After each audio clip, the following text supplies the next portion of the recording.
And then he's like, Vamos kids, I need to see it. And then you just see like this green CGI creature.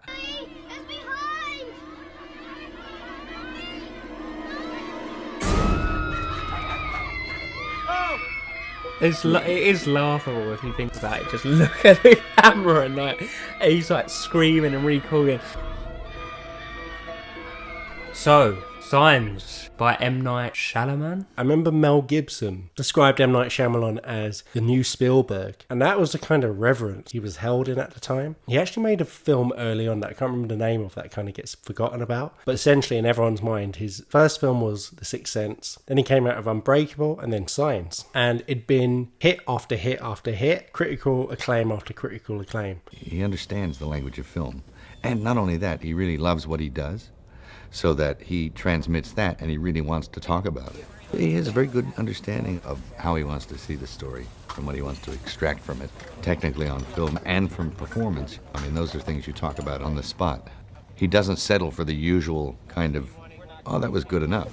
And you can kind of see what Mel Gibson meant, because critically, really well-made, interesting, nearly art house sort of film, but also extremely entertaining, and entertaining in a way where it struck a chord with everyone. Like, everyone liked his films. The Sixth Sense was iconic. It was referenced to death on its release, and they were really like an event movie. And Signs is interesting as well, because, you know, it's, in terms of scope, it's a huge UFO, you know, aliens invade the planet movie. But really, it's all about a man losing his faith and getting it back again. So a really interesting concept, interesting way to go about it. And it has certain tropes and ideals that he plays to, you know, very family orientated and cheesy and schmaltzy in a certain way, but quite cynical and interesting in another way. And you can kind of see where he's coming from when he called M. Night Shyamalan the new Spielberg. Obviously, things didn't pan out that way. Nah, his films have gone, let's be truthful, very downhill.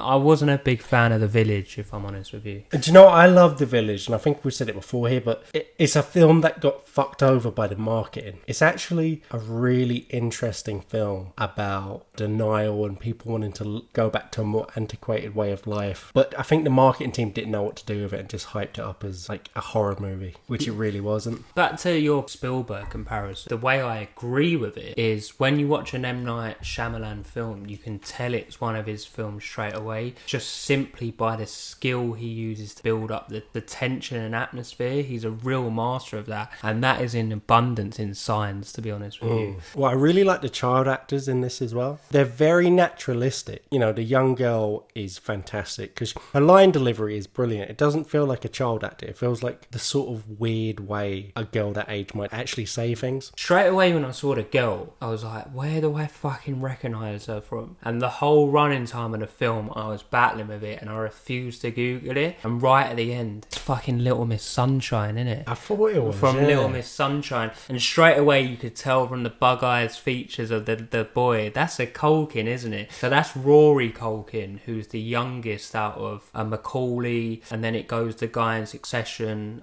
is the middle, and he's the youngest. So it is one of the brothers. Yeah, it's one of the brothers, yeah. You know what's interesting about that is all the Culkins feel like the same person, but they feel like you know when you're playing Sims and you get bored after a minute with your character, so you're like, I'm going to make him like different hair colour and different personality, tweak it a bit. Like they all feel like the same person, but just different moods. I always wonder how it would have panned out if Macaulay didn't get famous from Home Alone, whether them lot would have got roles or... I think they would have. Really? They're clearly really... They're not shit. They're not bums. Yeah, and they're just living off the... Yeah. No, like they're all really talented, but they feel very similar. Kieran is fantastic in Succession. I'm so glad he's got, kind of later in life, nearly as iconic a role as Macaulay Culkin. That's testament as well, because he could have been like that jealous little bitch who's like, oh, why did he get famous? Like he's actually... I'm not saying he didn't get opportunities because of Macaulay, like that's probably the case, But to pick that role, I like testament to him. Well, it's a once-in-a-lifetime role. I mean, what has Macaulay Culkin done since? Been a crackhead. Yeah. Yeah. You'd never seen this film again before, had you? I heard so many and like seen so many memes about it and stuff. It's kind of ingrained into my thing where it was talked about so much where it came out. I was getting annoyed about it. I was like, nah. I was kind of being like that one, like, no, I won't see it. Like, no, I'm not watching. Digging your heels in. Yeah, no, I'm not watching. I didn't watch Game of Thrones for like ages. Like, no, I'm not watching that if everyone else watches. See, it's a brilliant film, but you can't watch it with the perspective of, oh, why is he doing that? That doesn't make any sense. He wouldn't make that decision in that situation. Because it's not even really about the aliens. It's about, like I said, Mel Gibson is a reverend who's lost his faith. Can I ask you a favor, Father? I need to clear my conscience. Will you listen to me? Tracy, I am not a reverend anymore. I haven't been for 6 months. You know this. The film opens up, he's in the toilet and he hears some screaming. So he runs out and he finds his young children out in the middle of the cornfield. Sorry, I'm getting distracted, but how many priests are also farmers? I don't think many, man. Not many, yeah, but anyway, fuck that. So he goes out and he finds his kid and he's like, what are you screaming about? And his son turns his head and he sees a big expanse of space of his crops have been cut down. But they've not just been cut down, but they've been perfectly cut without breaking a single piece of corn or a single stalk. They've all been laid out, and as we drift upwards and see it from a wider view, we see that it's all in a very unusual but very specifically done geometric pattern. And as anyone who's in any way familiar with Western pop culture, very clearly a crop circle. Yeah, that's cool. I like that because everyone knows about crop circles. It turns out it's an elaborate hoax anyway, doesn't it? But automatically to 99.9% of the movie-going population, you'll be like, you're rubbing your hands together, and M. Night Shyamalan film about aliens, because I guess you wouldn't know going into it. Was there promotion of the crop circles on posters?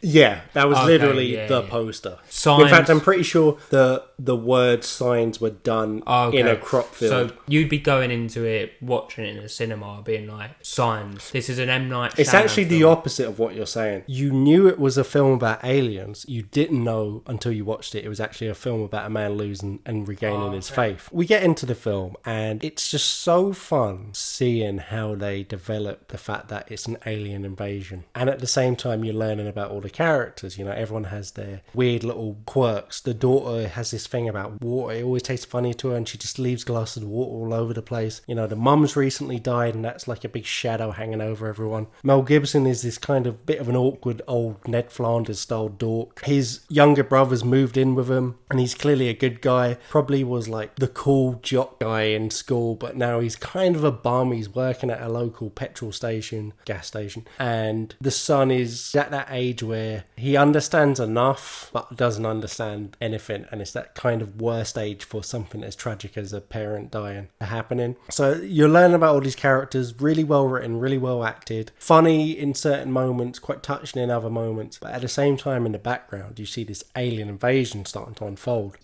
Dismissed as hoaxes.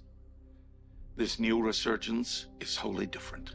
The speed and the quantity in which it has appeared implies the coordination of hundreds of individuals over many countries.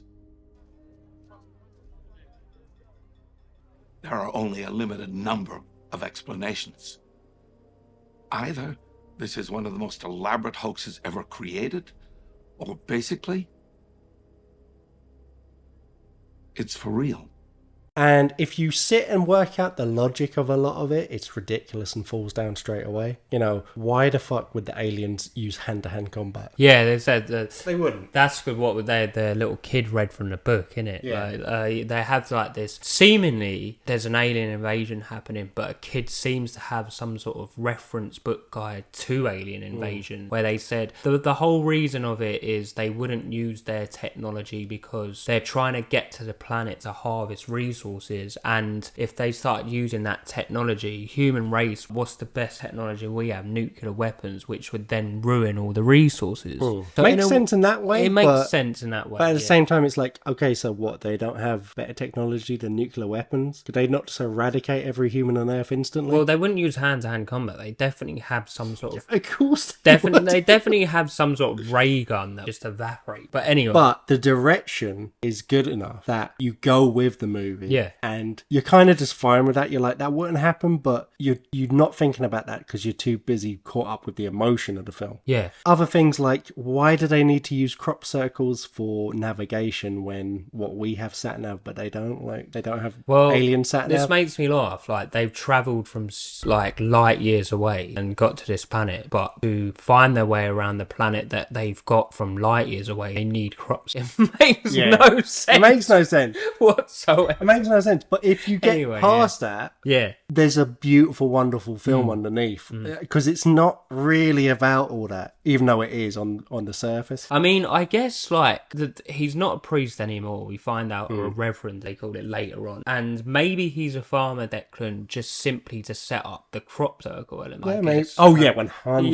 Yeah. Like, there's no doubt on that. Well, it's also about the double meaning of the title, because obviously it's signs as in you assume it's about the crop circles, but what it's really about, and as Mel Gibson states later on in the film when he's talking to his brother, he's asking him, are you the kind of person that sees sign? Like, do you see meaning in the world, meaning in the universe? See, what you have to ask yourself is, what kind of person are you?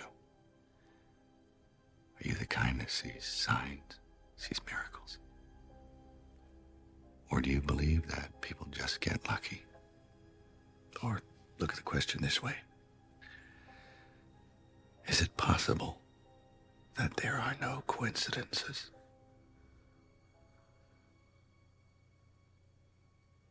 And that plays into the idea of faith. Like, I'm not even sure that Mel Gibson's character has regained faith. Like, because what does it mean to regain faith? I don't know if he, during the majority of the film where he is no longer a reverend, like, I don't think he stopped believing in God, necessarily. I think he just hates God because he took his wife away. And the whole point of faith, you know, that an atheist would never understand is that, you know, you'd naturally say, well, there's no proof. Why would you possibly believe that? And literally built into the name faith.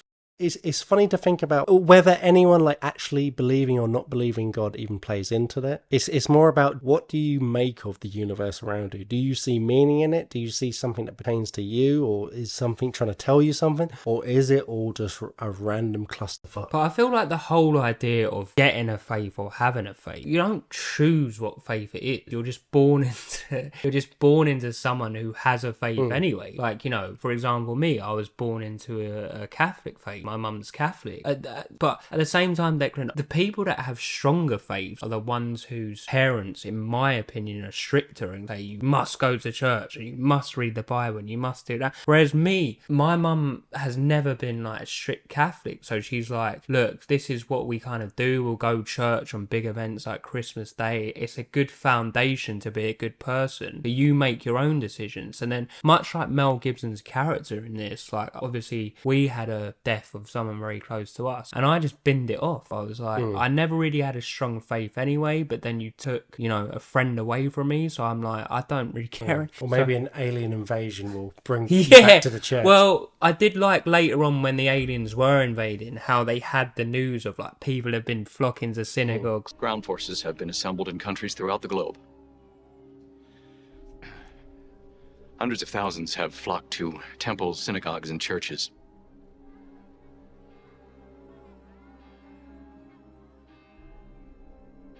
God be with us all.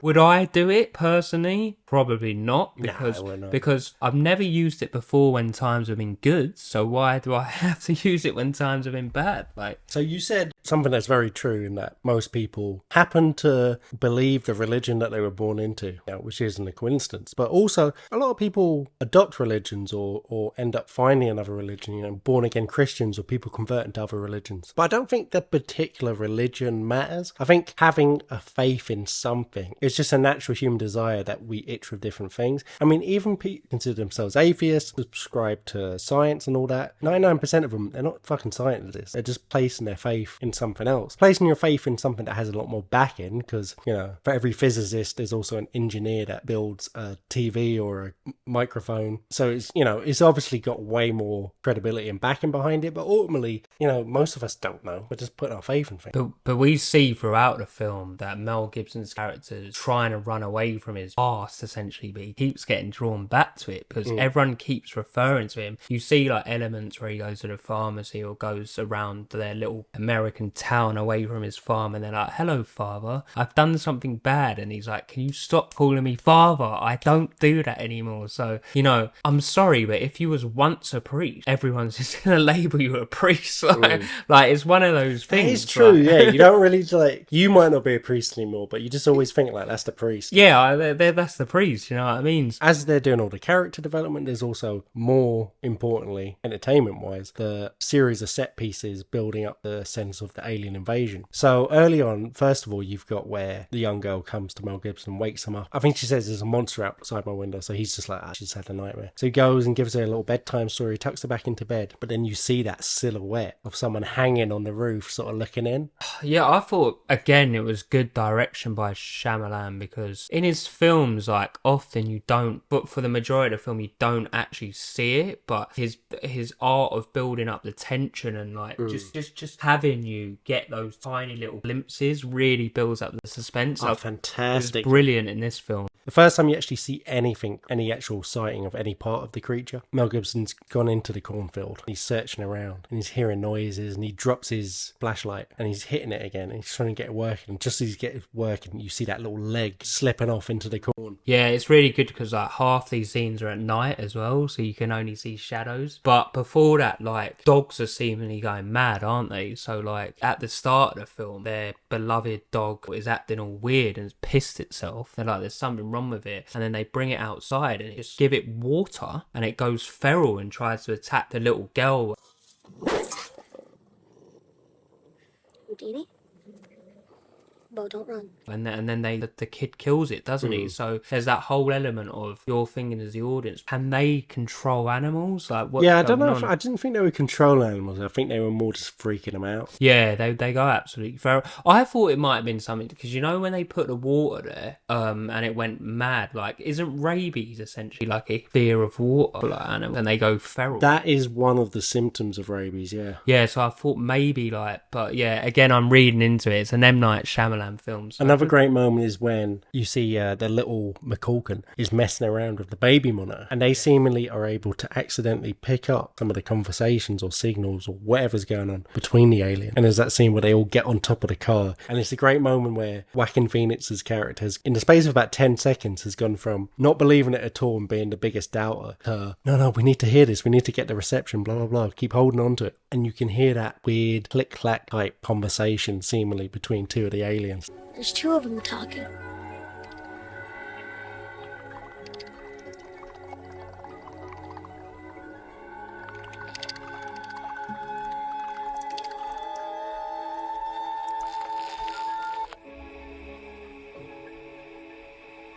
And it's just another great little moment building up the suspense and building up the eerie feeling. Like, what's good about this film is like you get those scenes where it builds up the alien element, but in between that you get the real character building scenes. Like Joaquin Phoenix's character, you find out that he's a failed baseball player now, but he had 2 records in the minor leagues where he's hit 2 home runs, which are like 500 I'm gonna say not miles, but whatever it is, and he's had 2 records. And that, why didn't you play in the majors? And you're like, what is the point of this scene? Well, the other record was that he had the worst strikeout average of anyone ever. So he was good, but he was also a serial failure. Well, no, he was awful, but he could hit harder than anyone, basically. Yeah. So like we said, the shadow of his wife's passing is always in the background, sort of cast over everyone. And we get intermittently these little flashbacks to the night where he went to visit her, where she had been hit and was dying. We get little glimpses of it, and we get a little bit more each time. And we eventually see that when he goes to see his wife and she's dying, she's pinned up against a tree, she's having a conversation with him, and then inexplicably she starts to just sort of speak gibberish and have references to swing away and this, that and the other. And it's just because her neurons are misfiring and she's dying, and her brain is just accessing a random memory from some time to do with the brother, and then she dies.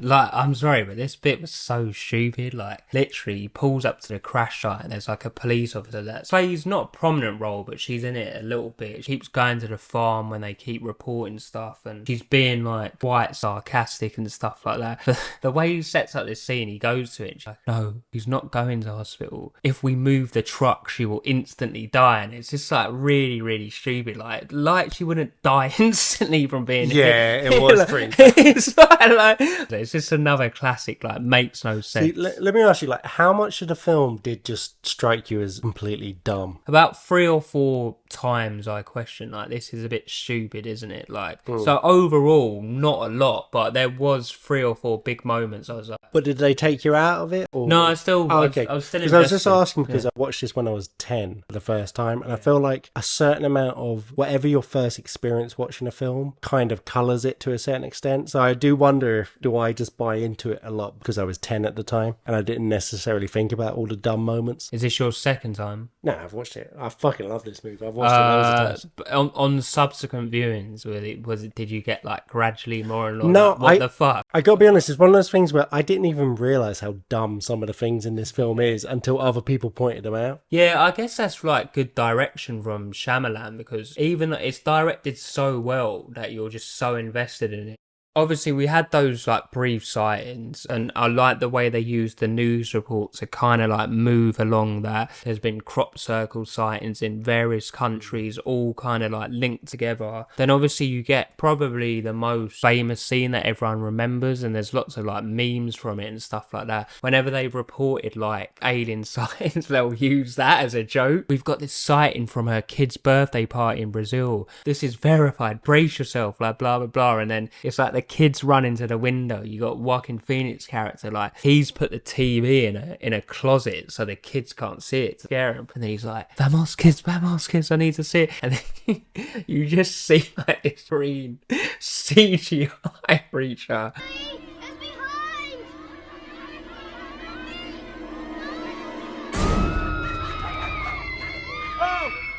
It is laughable if you think about it. Just look at the camera and like he's like screaming and recalling. I guess that's the bit that strikes me the most in the film, and I know that everyone else did, because I remember people talking about it and I hadn't seen it, and I was like, that sounds fucking ridiculous. And when I see it, it was a bit ridiculous. Do you know what's funny though? Like, I remember watching that as a kid and being like, holy, that was like the big holy shit. And it still hits me like that. It still hits me as like a word. Like I'd get a little shiver down my spine, like, oh shit. Yeah, I guess like back in the time in like what year was it? 2002 it came out, early 2000. I guess at that time, 20 odd years ago, that CGI wasn't that bad, maybe. I mean, it probably was. It got away. Like they're quite clever. Whenever you see the alien actually right up close for any period of time, they use certain ways to get around that. You know, later on in the movie, you're seeing it in the reflection of a TV, and in this, it's grainy footage shot at someone's birthday party that's then being relayed on the news that you're watching. So they're quite clever how they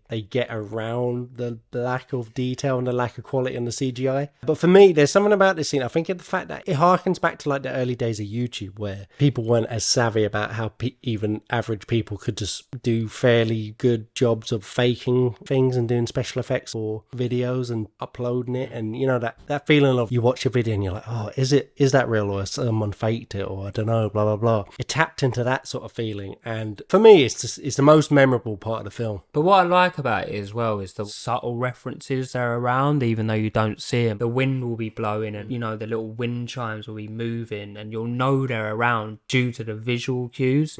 What did you think of the scene where he goes to visit the man who killed his wife? I like this scene. I like the build up to it as well. He gets the phone call and all he hears is father and hello.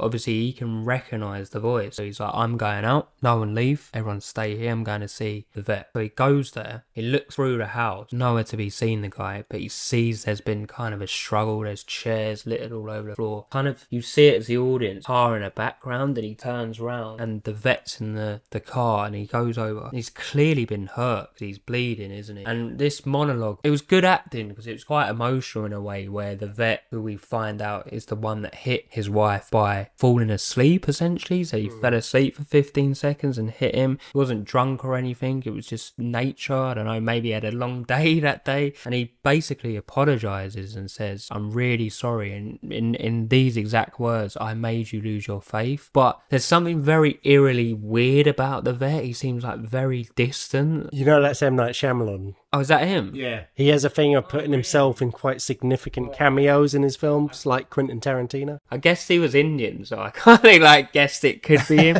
But yeah, it was a very good scene. Like, not bad acting for him. Like, Yeah, no, he is Shyamalan, a good little actor. He's decent, yeah. Mel Gibson's character gets emotional and like seemingly he doesn't blame him, I don't think. When it's a complete accident, there's only so much you can blame someone, but blame has nothing to do with how you feel about wanting to be in the same room as him. Like, there's a lovely touch right at the start of the film, where when the dog is acting weird, like you said. He peed.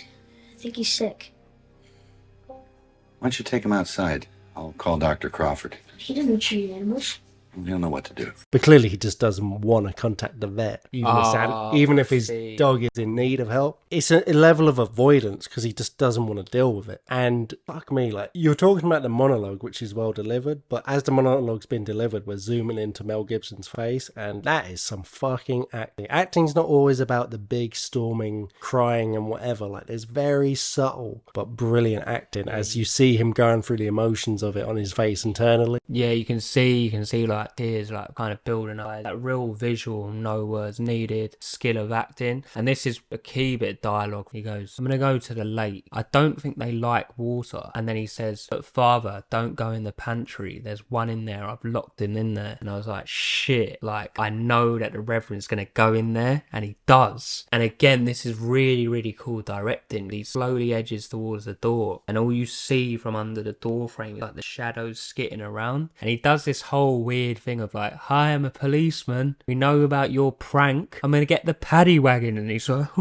paddy wagon. So then there's a knife there, and he slips it under, and you can kind of just see like bottles and whatever's in a pantry. And he goes back, and then all of a sudden his fucking hand dart out, and he cuts his finger off. So really suspenseful and really a bit scary when the hand darts. Interestingly how it's shot, because it's a bit Sam Raimi-ish, where it's naturalistically, it doesn't feel real at all. Like, the hand's just there, then it slides out. It's very unrealistic, but the way it puts together the whole scene, it just works for some reason. And I also like the fact that's the first glimpse you get that these things, they're chameleons, you know, they mimic the background they're on, because you can see the pattern of the tile floor is running through its hand as he cuts the fingers off. Yeah, I like that, because obviously they're looking through the Alien book, and you know, we've got from popular culture like views of greys, like tiny little greys, but like if they bold up and they're like midget, what the fuck? Like, I like the fact that the size of its hand, you can tell this is a real yeah, these things are big. Yeah. Bit humanoid, but much bigger than the average human. And then when they were looking for the book, like, I'll ask you about this. You seeing the film, what, 10 times maybe? They go through the book, and then there's an alien ship destroying what is their house, and they're like, weird, and just close the book. But I never really understood that. There's nothing deeper than the surface level. Oh, okay, right. It's just a bit of an eerie moment. I thought I missed something. No, there's nothing like suggestive of it. So anyway, Gibson shoots back to the house, and he tells them, like, I've seen one of them. And then obviously they're all in shock. There's this weird kind of scene where he just goes, what shall we have for dinner?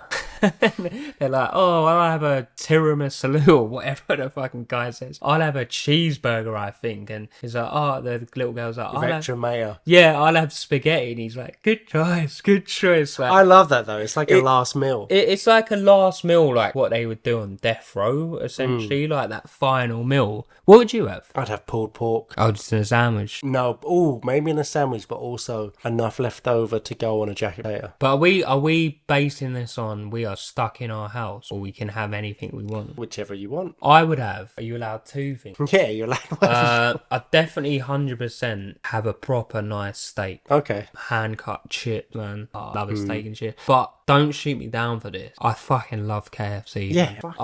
In fact, I might actually change my. Yeah, I'd have proper original recipe chicken. Like, KFC would my be. mouth is filling up. With yeah. Anyway, might get sponsored by KFC. Yeah. This is the weirdest scene though. They're like round the table, and they're all. Well, you would be petrified. What could you do in this situation? Like, so it's kind of like from the news they can see this is the night of the invasion. Yeah. At night they're seeing literally over every single city thousands of glowing light spaceships. They're everywhere. Tonight's the night, so it's pretty much done. They've boarded up every single door and window, and they're having their last meal. But they're sitting around the table. They've accepted their fate, I guess. They're all crying. None of them want to eat. And Mel Gibson has kind of like a mini mental breakdown. He's like, what if none of you are going to eat? I'll eat them all.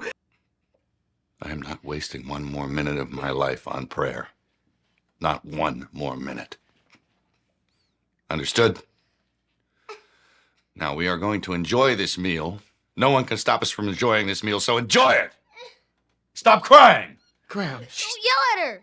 The kid's crying, like, they're He's all like crying. a spoon of lasagna and then like a bite of a burger and like eating some spaghetti. No, but to be fair, Declan, he's probably cooked all that shit, and it's like, you're not eating it, fuck you. And then he just like grabs them all to hug them in, and it was just a really sad scene. It's brilliant though as well. It feels believable in a silly sort of way. And I like this how he's like board the doors up, and then Joaquin Phoenix's character's like, why? What's the point? He's like, they can't get through a pantry door. And which again, as Scary Movie 3 pointed out, they can travel galactic distances. yeah. But they can't get through a pantry door. They're like fucking 7 foot tall, and they couldn't break through a wooden door. So yeah, Scary Movie, great for that. So anyway, just as they're all crying, you hear the barks of the dog, and they realise, oh, they forgot to bring the dog in. Again, it's like they forget a lot of obvious shit that you wouldn't actually forget in this movie. But we hear the dog barking, and then after a second, start to wail, cry out, and then stop and go totally silent. But maybe they didn't bring it in. Well, no, they forgot. But would you really bring a dog in, judging from the earlier film where it went feral and tried to kill him? Yeah, mate, I want a dog in it. You just feel safer with a dog for some reason. Even though they're on a farm, I'm sure there's loads of wood. But instead of boarding it all up, there's like gaps between the boards, and you can kind of see like shadows slithering about. And then you're like, shit, they're coming. The little Culkin kid's crying, and he does this whole monologue about, you know what happened when you was born, and like to calm him down, which I thought is really good. Like a father in desperation, like, what can I do? I can't do anything.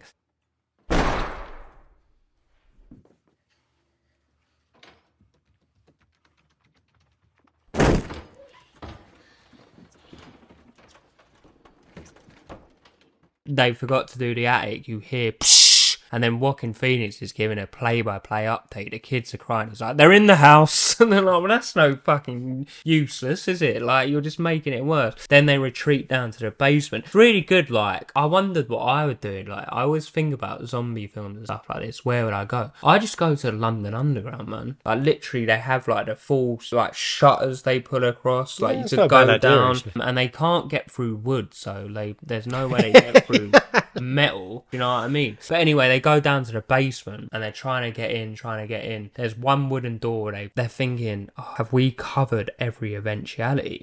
Because they realise that coal used to be shot down in it. So they try and get in, and the kid's there. And this is a really, really cool scene, actually, because all of a sudden you just see the hand that's changed itself to be the colour of the coal, grab the kid. What?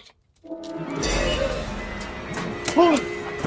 Did you got him? Pull it! I got him! And they beat it off and cover it up with coal. But poor old Rory Culkin has got asthma. He's a weak little nerd that can't breathe properly. So he's spazzing out now, as you would, because an alien's just grabbed you. And I really like this scene. It took me a while to adjust to it, because I found it a bit corny at first. He's like, we all breathe the same. Breathe with me, like whatever his name is. But it was a really good, like, touching thing of, like, they've left his inhaler upstairs. They're really bad, actually, the more I think about it. But I guess that... Well, you're stressed out. Yeah. It is an alien invasion. You'd be a bit stressed out. And I'm sure, like, let's think about this. This is America, by the way. You're on a farm. Yeah, true. Where's no one has a gun. Where's the guns? There's not even a mention of a gun in this No, one, no. actually, is So there? maybe it's like, I don't know. Anyway, it's another point that doesn't make sense, but we'll brush past it. And then he calms the kids breathing down. Seemingly they fall asleep, but they've got a radio in there, and they wake up in the morning, and the radio station's on. Believes me, but they didn't come here for our planet. This is a raid. They came here for us, to harvest us. Lucky as hell they're leaving. They're leaving? That's what they said. They're stuck in their in the middle of nowhere, essentially. They're still not safe, by the way. But I wonder what's happening in the outside world. They put on the baby monitor, have a listen in, but they hear No nothing. sound. Because they need to get upstairs to get to the inhaler, because although they calmed his breathing overnight, he's not going to be right and Until out he in the has it. clear until he has a puff of his own inhaler. Yeah, he actually needs an injection or something. So they decide that's good enough for us. They go upstairs, they get an inhaler ready, but they haven't given him a puff yet. He goes to grab the TV to bring it in, to have a look at see what's happening. As he bring it in, boom. You see the You see the reflection. alien in in the background holding his son and 3 fingers missing. So Three he realizes fingers. it's the very same one that he attacked in the pantry. Very coincidental, but do you think the alien's out for revenge, basically? No, I don't think so. I think it's just the one that happened to be nearby. It's probably missed the getting... he was locked in a pantry, so seemingly maybe it missed the big escape as they were all getting back in their spaceships and leaving. Oh, so it's still there. Okay. I think it's a coincidence. So like like an ET, but a bad ET kind of thing. He's just stuck.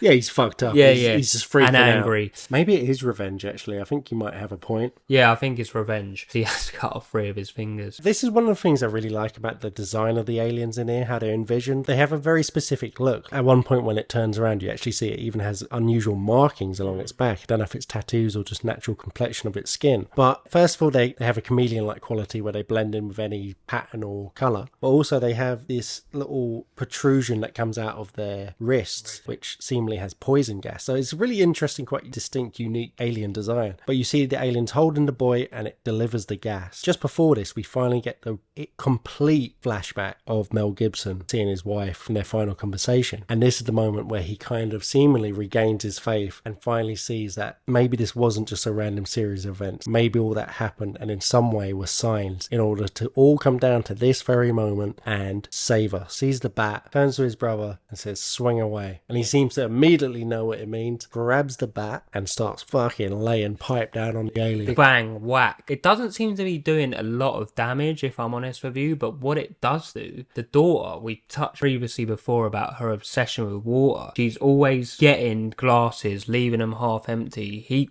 Gibson keeps saying to her, you're too old to be doing this. Have 1 glass of water. That's got dust in it. There's something wrong with it. Hits them, bang, into the dresser. There's a glass drops onto it. As soon as the water hit, it burns it. So it's like, and then everything starts to add up because when they put the TV on, they're saying, the aliens have been beaten by a primitive way. We don't know what it is now. I maybe thought they used water hoses or something.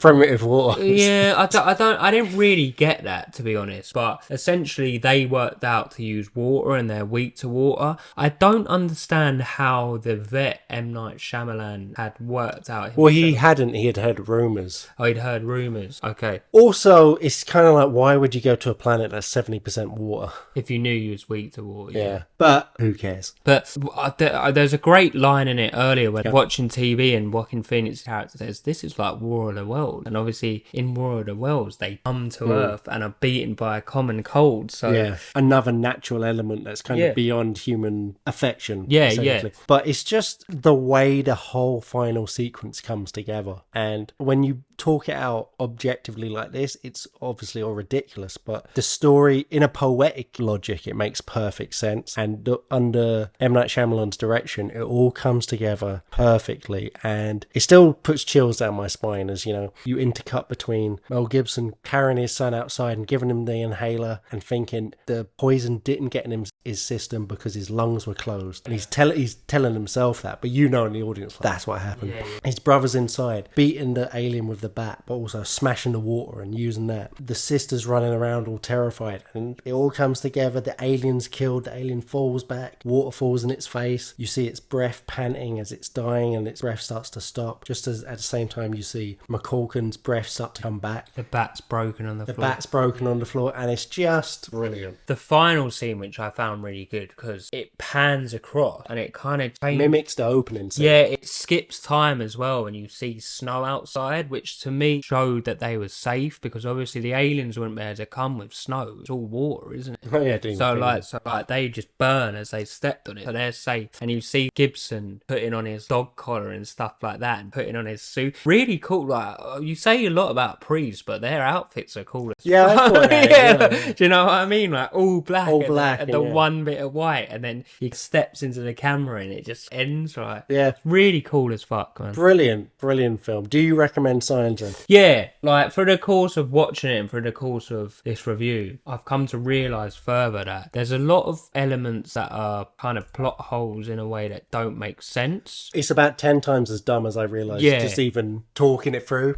Yeah, but the main thing about it is, if you've never seen it, I wouldn't let you put that off, because in no way at any point was I like, this is just too stupid to carry on. The direction is masterful. The acting is brilliant. You can sort of overlook those plot elements because you're so invested in it. Absolutely. It's not an interesting story that you would tell someone and they'd be enthralled and think, I've got to see that film. It's complete nonsense. And the more you stop and think about any single component of the film, the more absurd, ridiculous and poorly thought out it becomes. But it's not about that. It's an experience. And when you're watching it, you emotionally and poetically fully buy into everything. It's a brilliant film about an alien invasion, but really it's about a man losing and regaining his faith. Even if you don't give a shit about that or the deeper meaning of it all, it's just an entertaining, fun alien invasion film. So easy recommendation, The Signs.